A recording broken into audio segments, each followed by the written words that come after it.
Hello guys, welcome to my channel. এখন বাজে হচ্ছে কটা, 1 মিনিট তারাও দেখে বলছি। আচ্ছা, এখন বাজে 10টা 7। তো এখন থেকে আমি আমার নতুন ব্লগটা স্টার্ট করছি। তো চলো দেখতে থাকো, তোমাদের আশা করছি আমার ব্লগগুলো ভালো লাগবে। আর এখনও 10টা বেজে গেছে, কিন্তু আমি এখনও সোয়েটার খুলতে পারছি না, ভীষণ শীত। তো ভিডিওটা দেখতে থাকো, আশা করছি ভালো লাগবে, কারণ অনেকদিন তোমার সঙ্গে আমি লং ব্লগস গাইস, তো শেয়ার তারপরে আমি করিনি, স্নান তার জন্য করে চলে ভাবলাম আজকে এসেছি একটা লং ব্লগ শেয়ার আর করা যাক। মুখের মধ্যে জনসন বেবি ক্রিম মাখছিলাম, সেটাই তোমাদের সঙ্গে শেয়ার করছিলাম যে দেখো Johnson baby cream.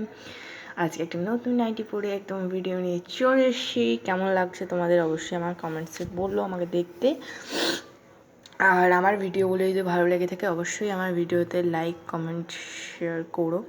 Like comment করলেই হবে, শেয়ার অ্যান্ড চ্যানেল তো সাবস্ক্রাইব অবশ্যই করতে হবে। অনেকটাই সাবস্ক্রাইবার আমার বেড়েছে, সেই জন্য আর কি ভালো লাগে তোমরা যখন দেখে বলো যে এত সুন্দর।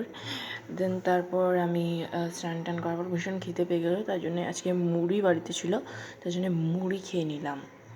মুড়ি শসা মানে নানা ধরনের জিনিস দিয়ে। তারপরে একটুখানি সবজি কাটলো মা সবজি কাটছিলো, তা আমি বললাম তাহলে আমি ভিডিওটাতে করবো। তারপরে এখানে দেখো তরকারিও হচ্ছে আস্তে আস্তে, কি সুন্দর হচ্ছে না দেখো, জাদুঘরের মতো একদম তাড়াতাড়ি করে হয়ে যাচ্ছে। আর এটা হচ্ছে ভাত, আর তরকারিটা ফার্স্টেই দেখালাম, ওটা হচ্ছে সয়াবিন আলুর তরকারি আর পেঁপে দিয়ে। আর তারপরে এটা